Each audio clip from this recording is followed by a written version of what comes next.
Hey everybody, we're just gonna give it a minute or two to let some people join, and then we will go ahead and get started here soon.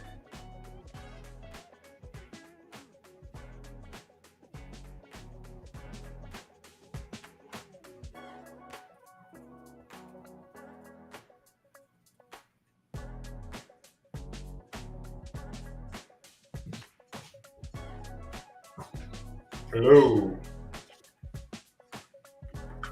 Hey Tommy, we're just gonna give it a minute, and then we'll go ahead and get started. Cool.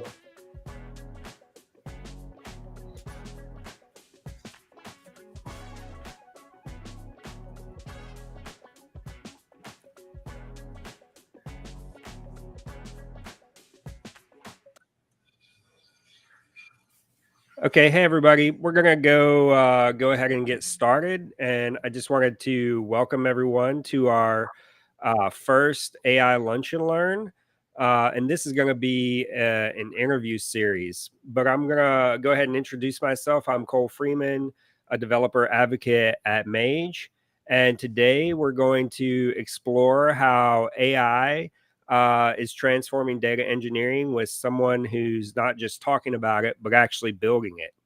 And I'm excited to introduce Tommy Dang, co founder and CEO of Mage.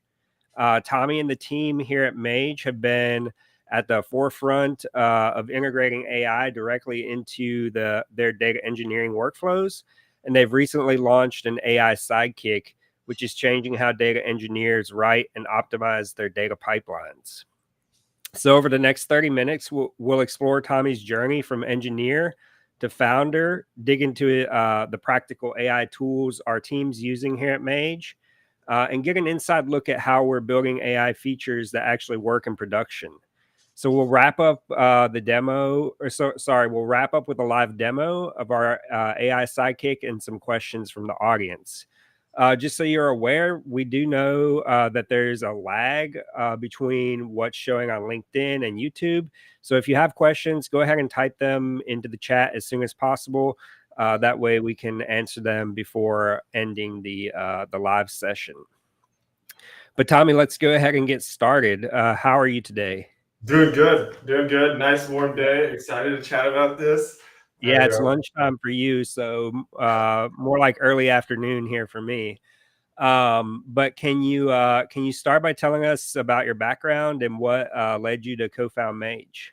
Yes. So my background, I'm a software engineer. I'm a coder at heart. I worked at Airbnb for almost 6 years, working on developer tools, data infrastructure, things like that. And uh, our time there, myself and our co-founder, our CTO, we spent a lot of time working on tools that empowered other developers or even folks that were not as technical to be able to do other things that they normally couldn't. With low code, no code type tools, data visualizations, things like that. And so when we left Airbnb, when we first started Mage AI, our first product was a, a tool for building machine learning models, to deploy machine learning models, retrain them, make predictions, and that's where the AI part comes in. Our roots has always been in AI and machine learning. That's why we put the AI in Mage AI. And so, yeah, and it brings us to where we are today. You can't have AI without good data engineering. Yeah, that's awesome. So you're really trying to make data engineering, I guess, flatter for more people to be able to achieve their, their goals or their business outcomes. Yep, absolutely. That's awesome. So what AI tools do you typically use in your day-to-day development, either data engineering or software development? You can Yeah. explore either one of those. Yes, yes. So after a while, you start realizing there's different models are better at different things. And so, for example, for writing, let's say you needed help coming up with ideas, or you wanted to proofread something, or anything like that. Brainstorming, we typically use models in the Claude family. Found those to be really, really good at that. And then actually, it alternates. So sometimes when someone releases a new model, it actually does better at coding as well. So then sometimes they swap between the two. But what I'm also finding is the GBT models at first, it also depends how you interact with them as well. There was a good season where the GPT models were pretty garbage at coding, or at least the problems that we were giving it. But today, actually, they're pretty good at that. And so we use GPT models quite frequently, just for solving coding problems, etc. And then we used to use DeepSeek a lot. Oh, I think some of the tools are good tools are a Cursor, of course, because it integrates well with AI. Zed, if you use that's another really good code editor.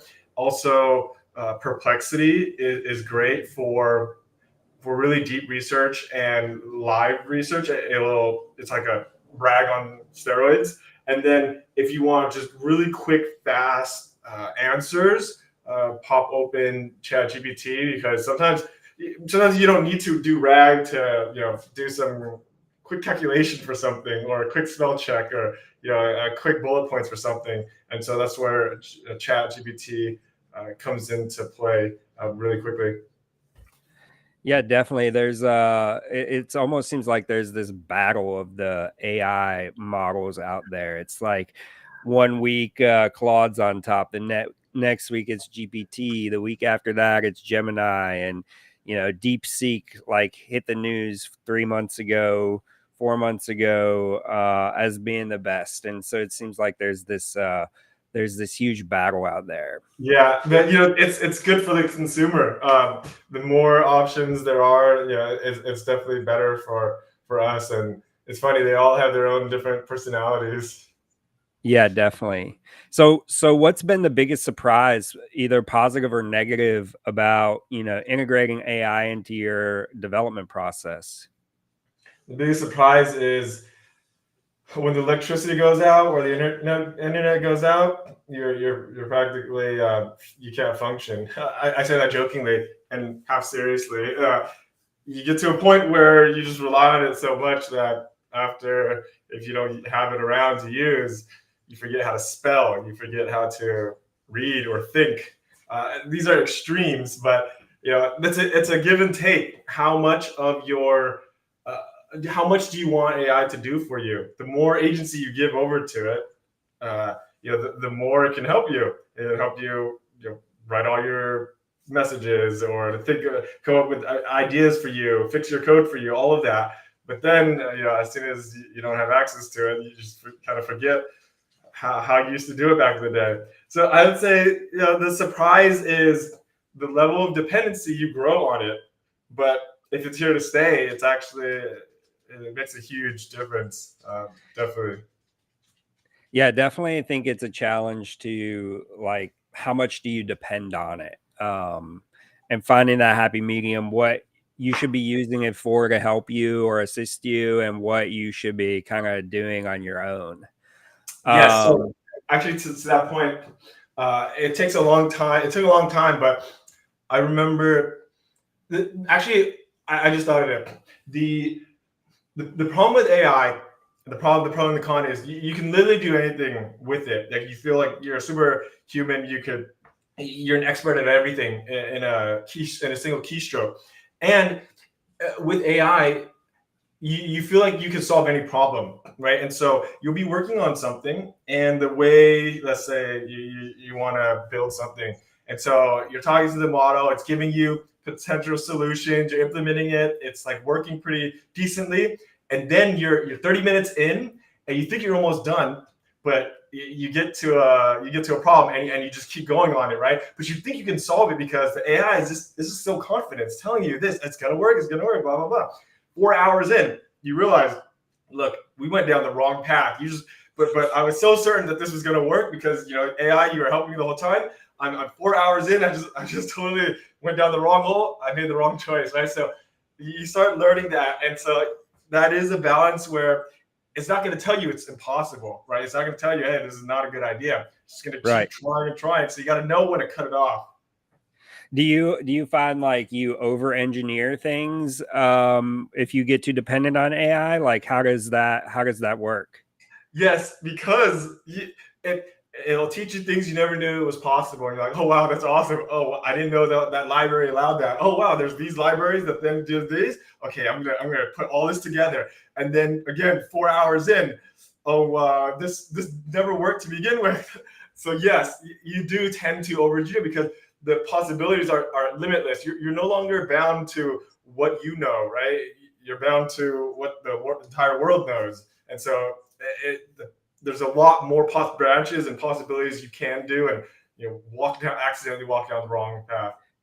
Yeah, no, definitely. So kind of in line with this series of questions, how do you ensure AI generated codes reliable enough for production pipelines?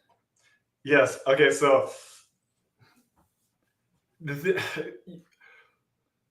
AI can write code well in a sandbox. I would say, very tightly scoped. If it knows the inputs, it knows what the outputs are.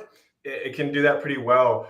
When it needs to understand how other parts of a system works, it has trouble with that. And so what helps is really breaking down the solid principles, right? So like single responsibility, breaking it down so that when you want it to do something for you, it's just one thing it's doing. Don't have it load, then transform in one, and then clean and train all in one. Just one load. Okay, it can build almost any loader you want. Pretty simple. Just fetch from one place, etc. Then simple, not simple. You can do you can do some actually very complex transformations. Use case we see a lot is mapping columns, cleaning the data, schema mapping, normalizing, et cetera, et cetera. It does that very well, but you got to break it up. You start putting it all together, it's actually gonna mix everything up. And so how we make sure the code is good for production is, and we make it so that there's less room for error, and just breaking things down into bite-sized pieces, blocks essentially. But yeah, breaking it down. Awesome. So now that we're getting into some of the Mage tool a little bit, can you tell us a little bit about the AI sidekick and what problems you were trying to solve when you built it? Yes. So one thing about working with AI, yes, you can get in your code editor. That's great. Or you can just actually hop into chat or Claude or whatever, paste in your code, it'll come back with something. And the way it gives you answers, the way AI typically gives you answers is it has no skin in the game. So it'll be like, hey, here's a couple lines, right? Okay, cool. Then explanation, here's another couple lines. You're always left with guessing, okay, where do I put that? Okay, you made that decision and you didn't think about how it's going to mess up everything else, right? It's like, it has no skin in the game. And so one of the missing pieces we found was, okay, yes, you can generate code, but you have to live with the consequences. So I need you to also run the code, right? Not only that, but I need you to run the code on the actual input data and then take that output and then pass it to the next one, and so on and so on. And so one big piece that we wanted to really build and make a smooth experience is being able to not just generate code, fix code, update code, but also run that code and see what you did, see the fruits of your labor, or all the errors that you're causing, and then fix it, etc.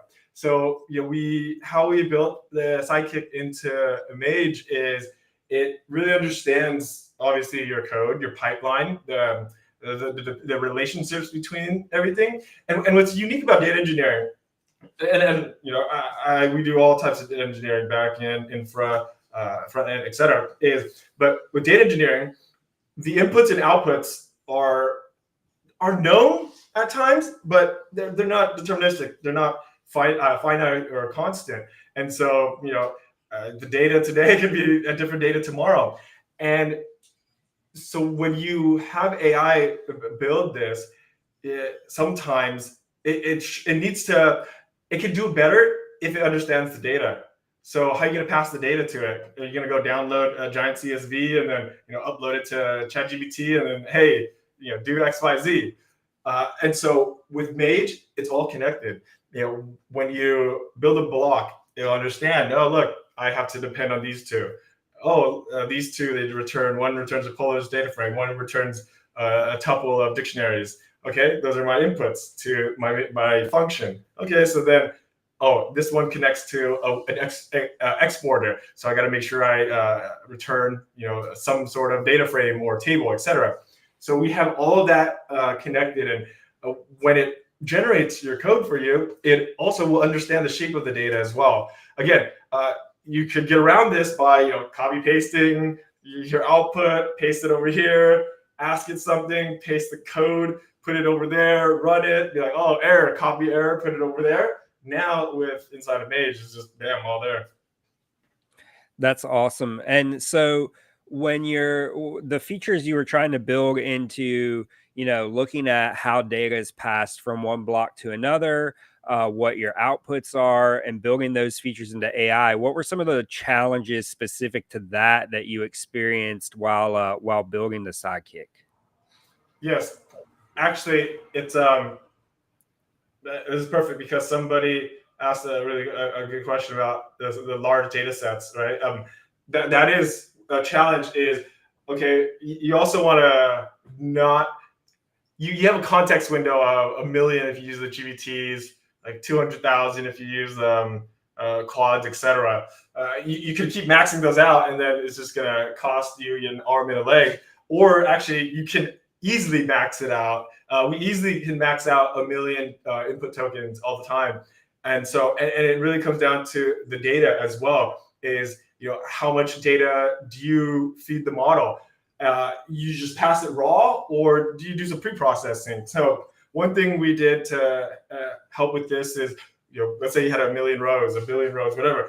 We don't pull all that data. We do some summary of it. So we will subsample them for sample rows. We'll describe the columns or the shape of the data. It could also be an object. It doesn't have to be a table. It could be some random Python object. So we'll describe it as much as we can. So there was a lot of context building behind the scenes. We don't just grab the code and then pass it to the model, the data. We actually, and we have to handle SQL, we have to handle R, we have to handle Python. So we really break it down. We break it down by, here are the CTEs for SQL, here are the tables, here are the columns, etc. For Python, here are the functions, right? Here's the decorated function, etc. Here's the input arguments, etc. And then for the data, again, we also describe that in a way that can compress that billions of rows of information into something digestible under 1 million tokens for the model. And so that was a big one. Another one is, so when you use the Sidekick in Mage, when you have it run something for you, it'll run it, and if there's an issue, it will fix it, and then run it again and fix it. So one thing was getting that down well, because it can literally just write anything and then run anything, and then just keep going forever. And what we found is, if you don't guide it along the way, it can just keep making the same mistake over and over and over. So one thing that we spent a lot of time on was helping the model help itself autonomously without you. So what I like to do is I like to build something, and then I'd run it, and then I'd go walk away, get some coffee, go restroom, come back, and be like, oh, cool. It ran it 5 times, and it finally fixed it. Cool, great, update. Yeah, no, that's awesome. So now that we're talking about this, I see that we have a couple of questions from the audience, but first, I want to get to a real quick demo of the AI Sidekick. So if you want to go ahead and show, really show me and the audience as well, what are some of the things you can do with the AI Sidekick? Yep. Yep. So there's quite a bit about. I'll just show you a quick high level. So you could create different pipelines. So let's say create batch pipeline. I'm just gonna do something simple. Load data from online Titanic data set. And so it'll just quickly create something, and we'll see what it creates. And then it might add a couple blocks. It depends on how descriptive you are. If you said, hey, look, I need you to load from these places, I need you to connect them, I need you to transform them, blah, blah, blah. It'll put all that together. But for simplicity's sake, I'm just creating three block pipeline, or 4. And then so now we can just jump into it, and then we'll go ahead and run some stuff. All right, so let's go ahead and click that. Oh, we have to switch tabs. Okay, cool. So now we're here. Let's go ahead and let's run the load Titanic. And then it might succeed. Oh, cool, it succeeded. So great. One thing I like to do is, okay, maybe let's update it. Let's update this to return a polars data frame. Okay, so then it'll do that. Let me see if I can also make it fail so that we can see how it can, iterate on it. Cool. It's breaking it down for me. Great, thanks. It'll teach me along the way. So while it does that, one thing I like to do is I do this a lot. So let's say I'm running some code because actually I don't know what's going on in the code because I didn't write the code, right? I'm always having an AI sidekick. So what I like to do is I like to run the code and then tell it to analyze it for me. So then I can see, okay, it's doing the right thing. It's pulling, okay, that looks right. Source, great, rows, columns, cool summary of it. And then I'm a visual person, so I like to say, okay, visualize it. So while it does all of that, I go down to the next one and be like, oh, what is this doing? Explain what this code is doing. And so I just like to keep running a bunch of things, right? So that I can come back and do things later. So here, let's scroll up. Okay, good. This looks great. Cool. Oh, I have these access to these columns. Great. Awesome. Okay, cool. And then if we go down to visualizations, okay, so it didn't do any great visualizations. Let's try that again. Let's do visualize. Let's do visualize the load data set. And then let's say I wanted to add a block. Okay, let's add something to predict the survivors. And then while it does that, let's do something like this. I think this should fail. I look 0, 10. Oh, look, nice. Okay, good. Not too many survivors. Okay, cool. Ooh, a lot of people didn't survive. So that's that. Okay, so now let's go ahead and run this code. And cool. So obviously it failed. And so then I'll just figure out, okay, what's went wrong? Okay, so I look, oh, see, so if it fixed it, it'll tell you, okay, that's the fix, great. And then it'll run it for you as well, right? It won't just tell you, hey, here's how to fix it. It'll fix it for you, and then it'll run it. And then once it works, cool. I'll just go ahead and update the code now, just like that. So those are just some of the things. It makes life a lot easier than having to copy paste back and forth and having to explain things to the model. What I find in our workflow prior to this was just constantly explaining to the model, hey, look, this is the situation. Here's the breakdown. Now it's all there. Yeah, no, this is really great. I think there's some really good tips just in this brief demo that you did for the audience out there, especially like analyzing what was actually out, or what code was output by the AI. So I think that's important. A lot of people may just like copy and paste without really understanding what the code is actually doing. Yep. Another great thing is you can, again, I would have it generate some code and then pull a bunch of data together, and I'll just then, hey, analyze this for me. So then it will just break it down and be like, oh, okay, I didn't know that. Oh, what are some action items? Oh, I didn't know that. Tell me some trends, right? So we do this a lot on, we collect a lot of information and we analyze it, and now it just analyzes it for us. And then combining it all together is very easy too, because we don't need to worry about, okay, what columns are what. We just tell it, hey, look, 10 blocks. Here's the 10 blocks. Okay, now figure it out. And then once you create or once you have it analyzed, you can add this documentation to your pipeline. So now down here, I no longer have to write documentation. Okay. Yeah, that's really great. That's awesome. If you don't have any more on the demo part of this, we can go ahead and take these the questions from the audience. Of course. Yeah. So one of the questions is, how do you solve large data sets for batch and streaming data pipelines? Does Mage handle that, or use frameworks under the hood with LLMs helping out? So I think I touched up on this in terms of what I presume the question is asking is, when we have the model, perform some sort of task for you, we give it, your data to help it. For very large data sets, or actually for all the data sets, we summarize it. We subsample the rows, we summarize the rows, the columns, etc. So then when we inform the model about it, it has a snapshot of, okay, these columns, these are the types of unique values. Here's the count. Here's the column types, the ranges of values, etc. And so it's like when you do feature extraction and feature engineering for machine learning models, this is basically that, right? Because you're distilling things down to train a model. Except in this case, you're not training it forever. You're for this 1 second, for this one task. The question that you're asking it, you are sort of passing it some training data. So yeah, we don't pass it billions of rows or anything like that. Okay, awesome. And from a user query, natural language query to code generation and auto build data pipelines and debug, can you walk us through what Mage Pro, how Mage Pro as a product works?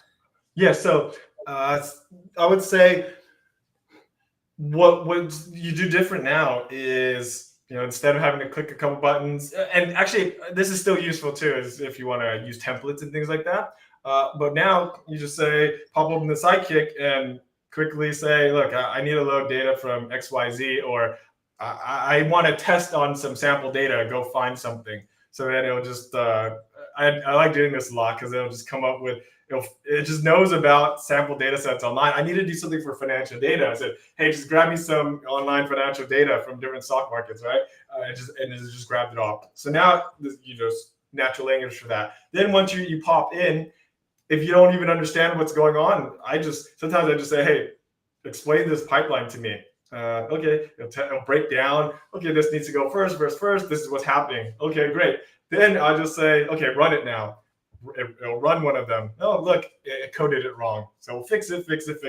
Okay, cool, run, works. Oh, great, output, analyze it, visualize it. All right, go next step, etc., etc. And then before you know it, you're done. And you're like, okay, cool, let's go ahead and automate this now. Yeah, no, definitely. That's great. So I just wanted to give a brief, let the audience know just to go ahead and type in any questions now. We're starting to wrap up, but if you have any additional questions, go ahead and let us know so we can get to them. But Tommy, what advice would you give to new data engineers or, data engineering teams that are really starting to experiment with integrating their workflows with AI tools? Yep. Before I answer that, I'll answer. I just saw a question, so I'll answer that one. Does this support multi-cloud? Absolutely. So one of the things that we do. I guess there's a lot of things that we do behind the scenes for the AI Sidekick. We heavily use RAG behind the scenes. So let's say you wanted to build something for S3, Redshift, etc. We'll do web searches. We'll RAG.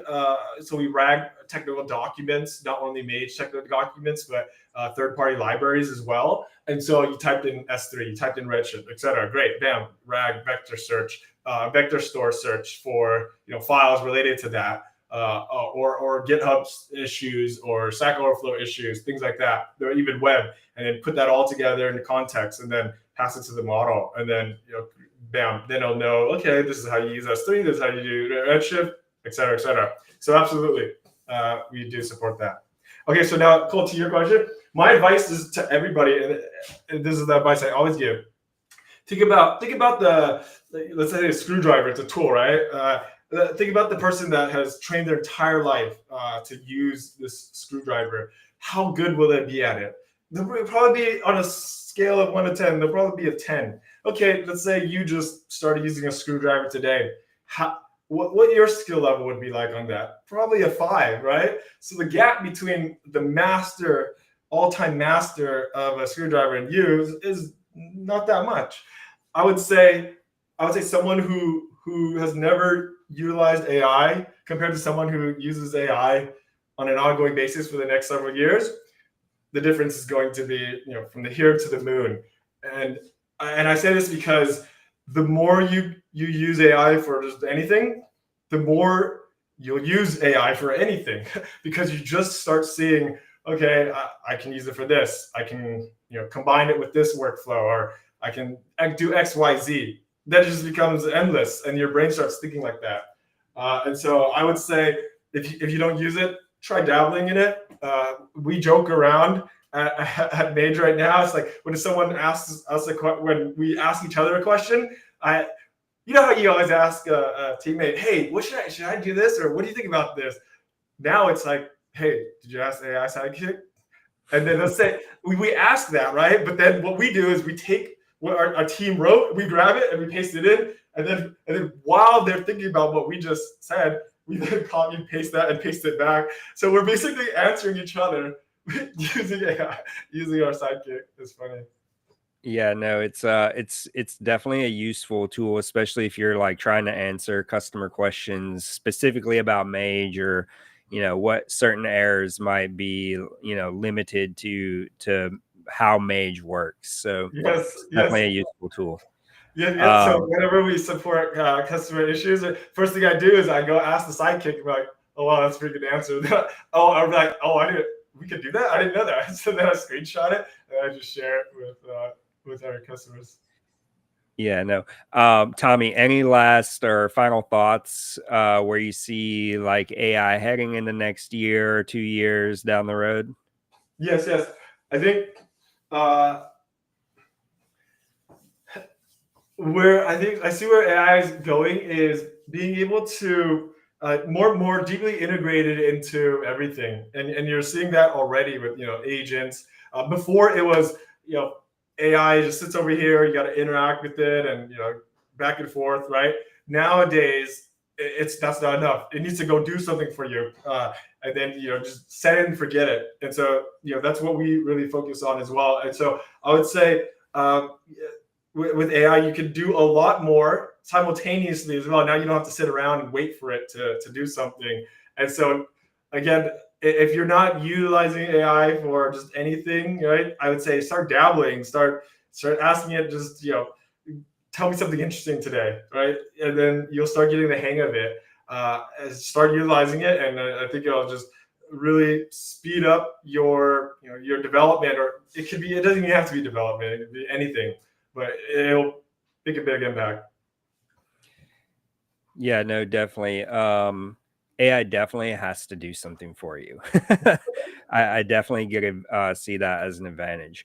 But just wanted to leave it open for about another 30 seconds or a minute if anybody has any final questions.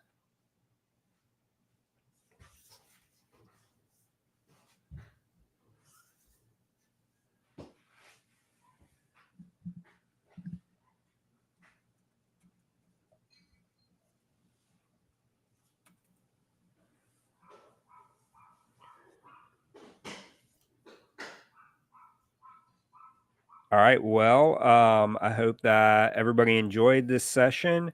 I can see more of these um, interview style sessions down the road, but have a great day. See you, everyone. Thank you.